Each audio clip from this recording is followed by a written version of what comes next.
بسم اللہ الرحمن الرحیم الحمد للہ رب العالمین والصلاة والسلام علی اشرف الانبیاء والمرسلین نبینا محمد وعلی آلہ وصحبہ اجمعین۔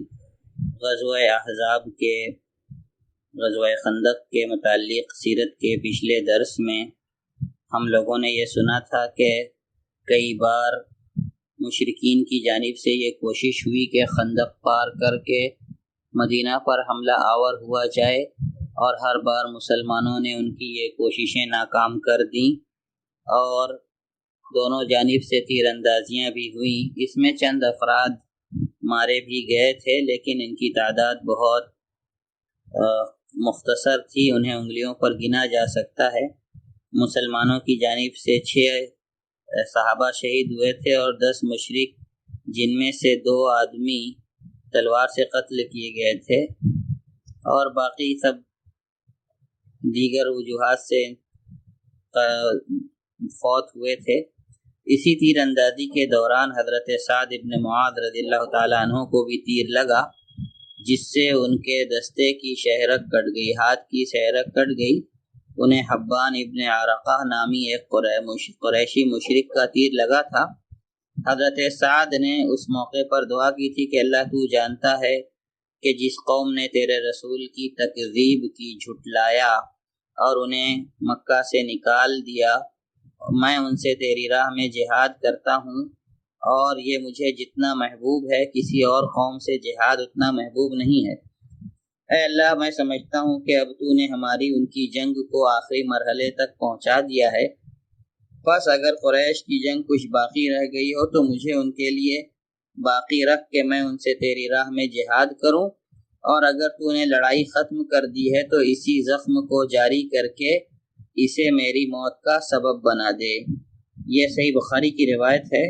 کہ حضرت سعد ابن معاذ نے یہ تمنا کی تھی۔ ان کی اس دعا کا آخری ٹکڑا یہ تھا کہ لیکن مجھے موت نہ دے یہاں تک کہ بنو قریظہ کے معاملے میں میری آنکھوں کو ٹھنڈک حاصل ہو جائے۔ اس کو ابن ہشام رحمۃ اللہ علیہ نے اپنی سیرت کے اندر ذکر کیا ہے۔ بہرکیف ایک طرف مسلمان محاذ جنگ پر ان مشکلات سے دوچار تھے، تو دوسری طرف سازش اور دسیسہ کاری کے سانپ اپنے بلوں میں حرکت کر رہے تھے، یعنی دوسری طرف دشمنان برابر مسلمانوں کے خلاف سازش رچ رہے تھے کہ کسی طرح سے ان کی قوت و شوکت کو توڑ دیا جائے اور مسلمانوں کو کمزور کیا جائے۔ چنانچہ بنو نذیر کا سب سے بڑا مجرم جو تھا حیی ابن اخطب، وہ بنو قریظہ کے گھروں میں آیا اور ان کے سردار کعب ابن اسد قرظی کے پاس حاضر ہوا۔ یہ کعب ابن اسد وہی شخص ہے جو بنو قریظہ کی طرف سے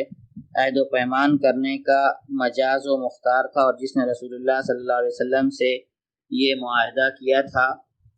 کہ جنگ کے موقع پر آپ کی مدد کرے گا، جیسا کہ پچھلے صفحات میں گزر چکا ہے، پچھلے دروس میں بیان ہو چکا ہے۔ حتیٰ کہ حیی نے آ کر اس کے دروازے پر دستک دی تو اس نے دروازہ اندر سے بند کر لیا، مگر حیی اس سے ایسی باتیں کرتا رہا کہ آخر کار اس نے دروازہ کھول ہی دیا۔ حیی نے کہا، اے کعب، میں تمہارے پاس زمانے کی عزت اور چڑھا ہوا سمندر لے کر کے آیا، یعنی بہت سارا مال و منال۔ میں نے قریش کو اس کے سرداروں اور قائدین سمیت لا کر روما کے مجمع الاسیال میں اتار دیا ہے، اور بنو غطفان کو ان کے قائدین اور سرداروں سمیت احد کے پاس ذنب نقمی میں خیمہ زن کر دیا ہے۔ ان لوگوں نے مجھ سے عہد و پیمان کیا ہے کہ وہ محمد صلی اللہ علیہ وسلم اور اس کے ساتھیوں کا مکمل صفایا کیے بغیر یہاں سے نہ ٹلیں گے۔ کعب نے کہا، خدا کی قسم تم میرے پاس زمانے کی ذلت اور برسا ہوا بادل لے کر کے آئے ہو، صرف گرج چمک رہا ہے مگر اس میں کچھ رہ نہیں گیا ہے کہ برسے۔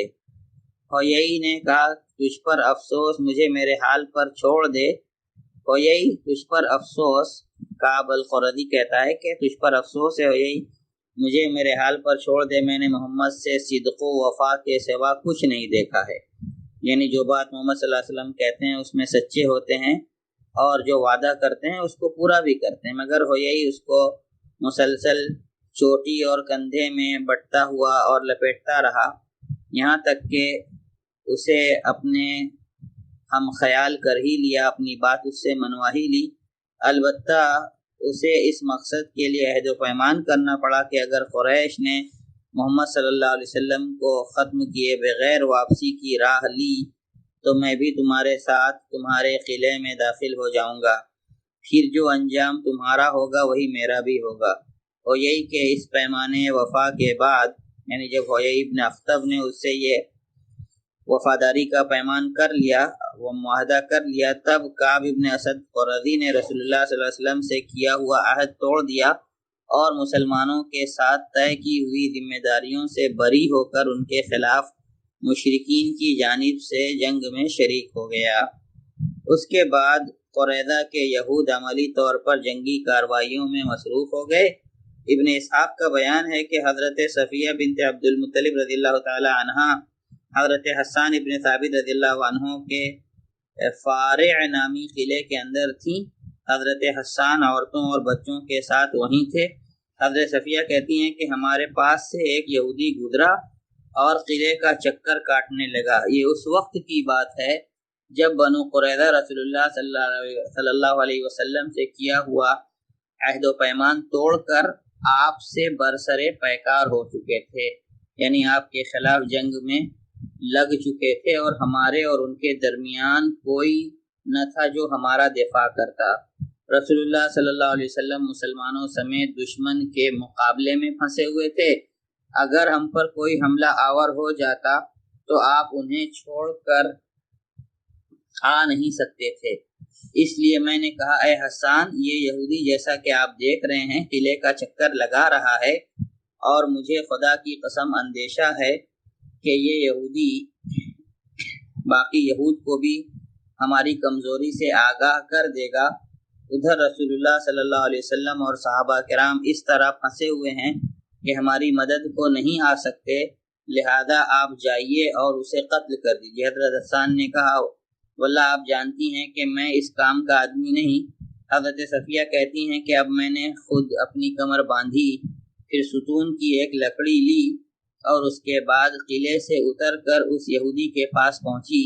اور اسے لکڑی مار مار کر اس کا خاتمہ کر دیا۔ اس کے بعد قلعے میں واپس آ کر حسان سے کہا کہ جائیے اس کا ہتھیار اور اسباب اتار لیجئے، چونکہ وہ مرد ہے اس لیے میں نے اس کا ہتھیار نہیں اتارا۔ حسان نے کہا مجھے اس کے ہتھیار اور سامان کی کوئی ضرورت نہیں۔ حقیقت یہ ہے کہ مسلمان بچوں اور عورتوں کی حفاظت پر رسول اللہ صلی اللہ علیہ وسلم کی پھوپھی کے اس جانبازانہ کارنامے کا بڑا گہرا اثر ہوا، اور اس کارروائی سے غالباً یہود نے سمجھا کہ ان قلعے اور گڑھیوں میں بھی مسلمان کا حفاظتی لشکر موجود ہے، حالانکہ وہاں کوئی لشکر نہ تھا، اسی لیے یہود کو دوبارہ اس قسم کی جرأت نہ ہوئی۔ البتہ وہ بت پرست حملہ آوروں کے ساتھ یعنی مشرکین کے ساتھ اپنے اتحاد اور انضمام کا عملی ثبوت پیش کرنے کے لیے انہیں مسلسل رصد پہنچاتے رہے، یعنی کفار کو ان کے ساتھ ملے ہونے کا یقین دلانے کے لیے ان کی مدد کرتے رہے، حتیٰ کہ مسلمانوں نے ان کی رسد کے 20 اونٹوں پر بھی قبضہ کر لیا جو مدد کا سامان لے کر مشرکین کے پاس جا رہے تھے۔ بہرحال یہود کی عہد شکنی کی خبر رسول اللہ صلی اللہ علیہ وسلم کو معلوم ہوئی تو آپ نے فوراً اس کی تحقیق کی طرف توجہ فرمائی تاکہ بنو قریظہ کا موقف واضح ہو جائے اور اس کی روشنی میں فوجی نقطہ نظر سے جو مناسب قدم ہو اختیار کیا جائے۔ چنانچہ آپ نے اس خبر کی تحقیق کے لیے سعد ابن معاذ، سعد ابن عبادہ، عبداللہ ابن رواحہ اور خوات ابن جبیر رضی اللہ عنہم اجمعین کو روانہ فرمایا اور ہدایت کی کہ جاؤ دیکھو بنی قریظہ کے بارے میں جو کچھ معلوم ہوا ہے وہ واقعی صحیح ہے یا نہیں، اگر صحیح ہے تو واپس آ کر صرف مجھے بتا دینا، اور وہ بھی اشاروں میں۔ لوگوں کے بازو مت توڑنا، اور اگر وہ عہد و پیمان پر قائم ہیں تو پھر لوگوں کے درمیان علانیہ اس کا ذکر کر دینا۔ جب لوگ بنو قریظہ کے قریب پہنچے تو انہیں انتہائی خباثت پر آمادہ پایا۔ انہوں نے علانیہ گالیاں بکیں، دشمنی کی باتیں کیں اور رسول اللہ صلی اللہ علیہ وسلم کی توہین کرنے لگے۔ اللہ کا رسول کون؟ ہمارے اور محمد کے درمیان کوئی عہد ہے نہ پیمان، اس طرح کے نعرے ادھر سے آنے لگے۔ یہ سن کر وہ لوگ جو گئے تھے، حضرت سعد ابن عبادہ، سعد ابن معاذ، عبداللہ ابن رواحہ اور خواد ابن جبیر رضی اللہ عنہم اجمعین، واپس آ گئے اور رسول اللہ صلی اللہ علیہ وسلم کی خدمت میں پہنچ کر صورتحال کی طرف اشارہ کرتے ہوئے صرف اتنا کہا کہ عضل وقارہ، مقصود یہ تھا کہ جس طرح عدل وقارہ نے اصحاب رجی کے ساتھ بدعہدی کی تھی، اسی طرح یہود بھی بدعہدی پر تلے ہوئے ہیں۔ اس اشارے سے اللہ کے رسول صلی اللہ علیہ وسلم ان لوگوں کی بات سمجھ گئے، باوجود اس کے کہ ان صحابہ کرام نے حقیقت کو چھپانے کی کوشش کی، لیکن عام لوگوں کو صورتحال کا علم ہو گیا اور اس طرح ایک خوفناک خطرہ ان کے سامنے مجسم ہو کر کے کھڑا ہو گیا۔ در حقیقت اس وقت مسلمان نہایت نازک صورتحال سے دوچار تھے۔ پیچھے بنو قریظہ تھے جن کا حملہ روکنے کے لیے ان کے اور مسلمانوں کے درمیان کوئی نہ تھا، آگے مشرکین کا لشکر جرار تھا جنہیں چھوڑ کر ہٹنا ممکن نہ تھا، پھر مسلمان عورتیں اور بچے تھے جو کسی حفاظتی انتظام کے بغیر بدعہد یہودیوں کے قریب ہی تھے۔ اس لیے لوگوں میں سخت اضطراب اور بے چینی برپا ہو گئی، جس کی کیفیت اللہ تبارک و تعالی نے سورہ احزاب کی اس آیت کے اندر بیان کی ہے۔ وَإِذْ زَاغَتِ الْأَبْصَارُ وَبَلَغَتِ الْقُلُوبُ الْحَنَاجِرَ وَتَظُنُّونَ بِاللَّهِ الظُّنُونَ هُنَالِكَ ابْتُلِيَ الْمُؤْمِنُونَ وَزُلْزِلُوا زِلْزَالًا شَدِيدًا، کہ جب نگاہیں پتھرا گئیں، ٹیڑھی ہو گئیں، دل حلق میں آ گئے اور تم اللہ کے ساتھ طرح طرح کے گمان کرنے لگے، اس وقت مومنوں کی آزمائش کی گئی اور انہیں شدت سے جھنجھوڑا گیا۔ تو یہ جنگ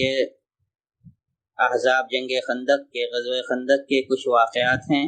ابھی آگے کس طرح سے ان کو پسپائی ہوتی ہے اور اللہ کے رسول صلی اللہ علیہ وسلم کیا تدبیر کرتے ہیں اور اللہ تبارک تعالیٰ کی کیسے نصرت و مدد آتی ہے، یہ انشاءاللہ اگلے درس میں ہم لوگ سنیں گے۔ والسلام علیکم ورحمۃ اللہ وبرکاتہ۔